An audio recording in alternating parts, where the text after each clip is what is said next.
Let's discuss Eric Paul Lefkofsky. This is another lecture.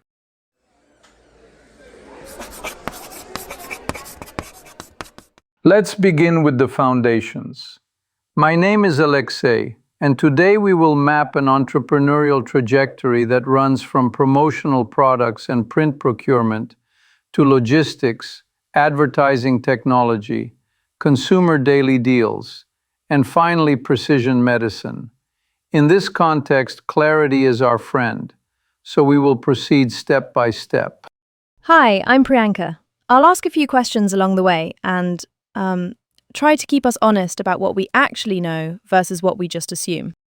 To frame our discussion, Eric Paul Lefkofsky is an American billionaire entrepreneur and investor whose companies generally treat data and software as levers for efficiency. Based largely in Chicago, he co-founded or scaled firms across multiple sectors, among them Inner Workings for print procurement, Echo Global Logistics for freight management, MediaBank, which merged into MediaOcean for ad buying systems, Groupon as the emblematic daily deals marketplace, and crucially, Tempus AI, which applies data infrastructure and machine learning to personalized cancer care. Fundamentally, we observe a repeatable thesis about digitizing fragmented processes and building data flywheels that gain power with scale. Maybe the best place to begin is by asking a simple question. When you say predictive analytics and precision medicine, what do we actually mean in plain terms? It's important to understand the primitives. Predictive analytics refers to using historical data, statistical algorithms, and machine learning to estimate probabilities of future outcomes, such as which shipment might be delayed or which patient might respond to a therapy. Personalized cancer care, sometimes called precision medicine, aligns treatments with the molecular and clinical characteristics of an individual patient. For example, using tumor genomics plus the longitudinal clinical record to inform which drug regimen is most likely to help. Tempus AI sits precisely at this intersection, aggregating and normalizing clinical and genomic data, then returning decision support to oncologists at the point of care. Moving forward, why does this matter? Lefkofsky's arc exemplifies modern technology entrepreneurship that migrates from consumer and enterprise software into mission-heavy domains like healthcare. Groupon demonstrated how a marketplace could scale with clever unit economics and viral mechanics, while Tempus suggests that similar data-centric logic can, if carefully executed, improve outcomes in oncology. Adoption in healthcare is notoriously difficult because safety, regulation, reimbursement, and workflow integration create high friction.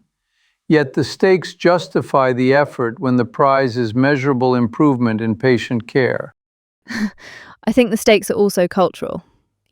Hospitals and clinics move cautiously by design. So translating the tech playbook into clinical settings is not just a sprint. It is a marathon with peer review at every water station. Let's start with the history.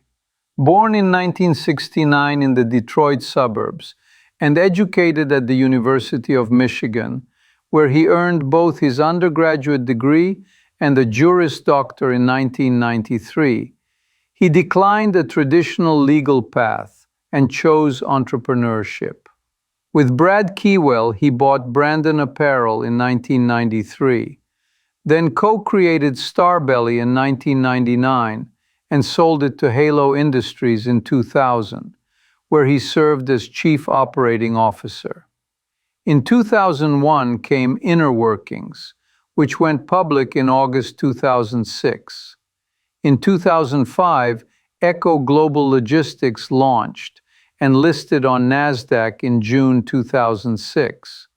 In 2006, he also co-founded MediaBank, which later merged with Donovan Data Systems in 2012 to form MediaOcean, in a deal estimated at about $1.5 billion.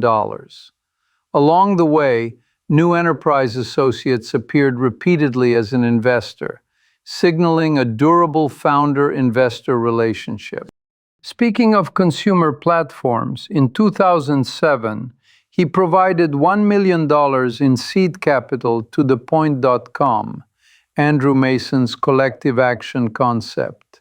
By late 2008, the Point pivoted and rebranded to Groupon, which then raised $30 million from Accel and NEA in 2009, and $135 million from Digital Sky Technology and Battery Ventures in 2010 at a $1.35 billion valuation. In December 2010, a reported $6 billion acquisition offer from Google was declined, and observers continue to debate the rationale, citing antitrust concerns and optimism about standalone growth. In October 2011, Groupon raised $950 million privately, then distributed $810 million to employees and investors, of which Lefkofsky's family received $398 million. He became Groupon's CEO in 2013 and returned to chairman in 2016. As we continue, in 2015 he founded Tempus AI to enable data-driven personalized oncology. He also co-manages Lightbank, a Chicago-based venture firm backing technology startups. His civic commitments include leadership at institutions such as the Art Institute of Chicago, the Museum of Science and Industry, and Steppenwolf Theater Company, as well as roles with World Business Chicago. Philanthropically, he and his wife Liz formed the Lefkofsky Family Foundation in 2006 and joined the Giving Pledge in 2013. He has taught at DePaul, Northwestern's Kellogg School, and the University of Chicago Booth, consistent with his book Accelerated Disruption. By September 2025, public estimates placed his net worth at roughly $6 billion. Isn't it interesting how that career mixes art museum boards and oncology data pipelines?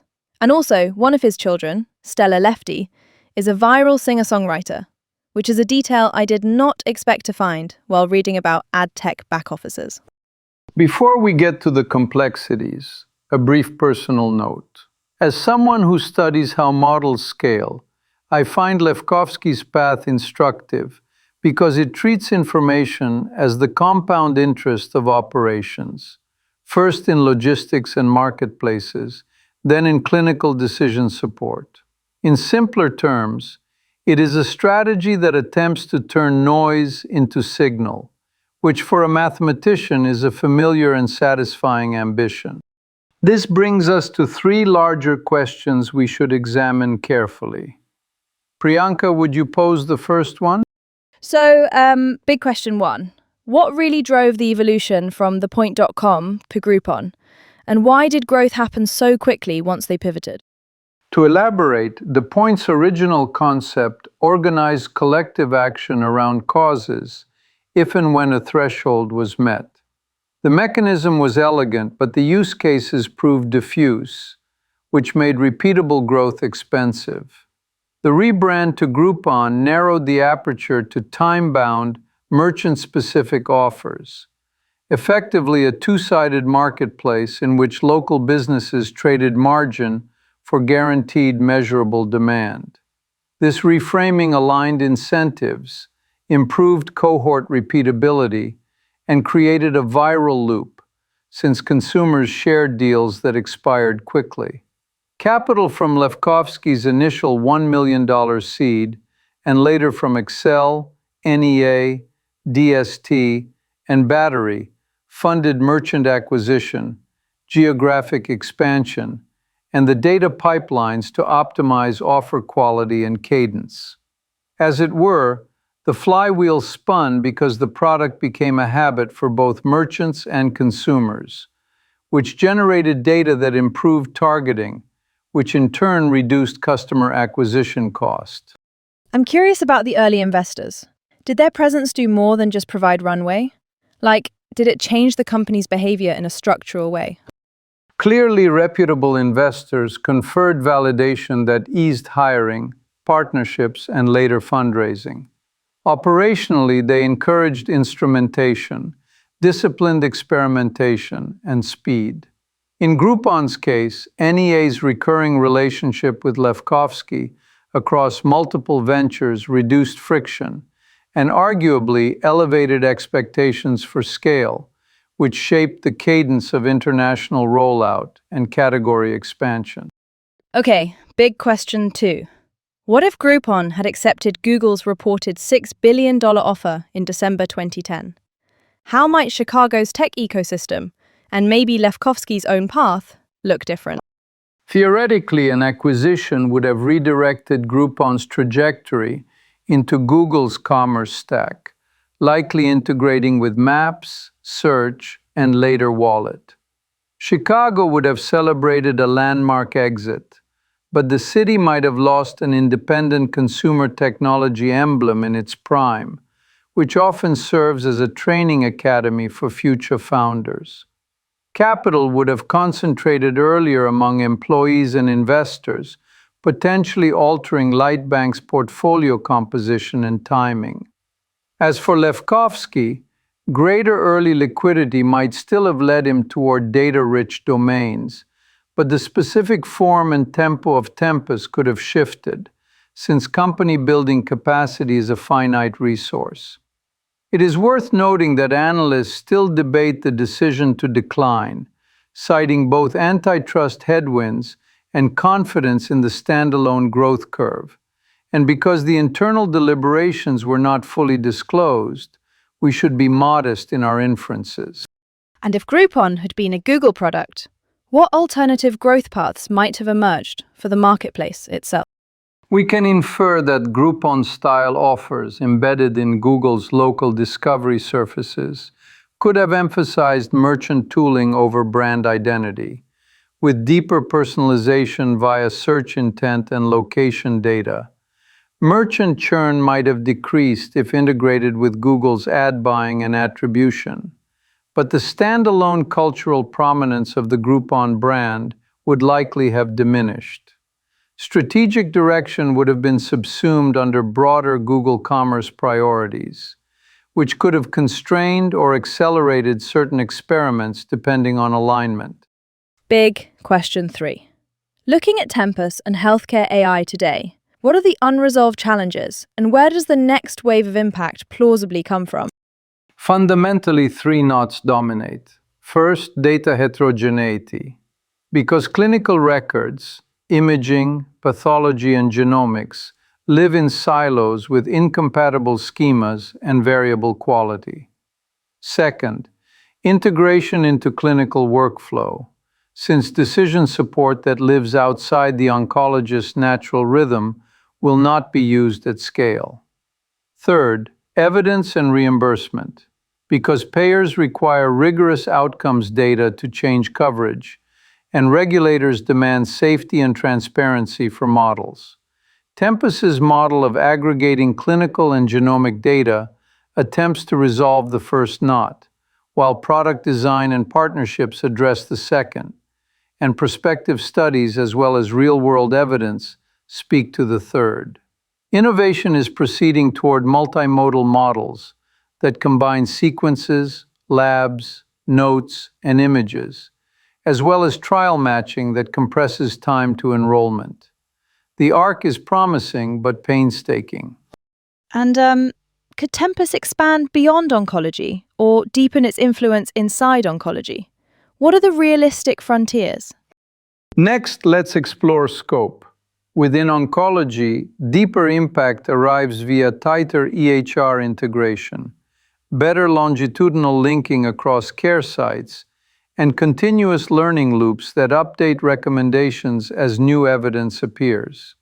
Beyond oncology, adjacent specialties with high data density, such as cardiology or rare disease genetics, are plausible. though each brings its own regulatory and data idiosyncrasies. Areas needing further research include genomic data harmonization across panels and whole exome or genome approaches, bias detection and mitigation in training data, pragmatic trials that tie model use to outcomes, privacy-preserving learning across institutions, and transparent model interpretability that clinicians can trust. Success will hinge less on algorithmic novelty than on the reliability and governance of the underlying data infrastructure. To summarize, Eric Lefkofsky is a technology entrepreneur whose companies have repeatedly converted information asymmetries into operating leverage, culminating in Tempus AI's push for data-driven precision medicine. We considered the Groupon pivot mechanics, the counterfactual Google acquisition, and the future of healthcare AI. For those wishing to extend this study, examine Brad Keywell's parallel path and the role of recurrent investors like NEA in compressing time to scale. This, then, completes our present analysis. Thank you for listening. That sums it up, I guess. We wish you good studying and maybe a short walk to clear the mind before the next lecture.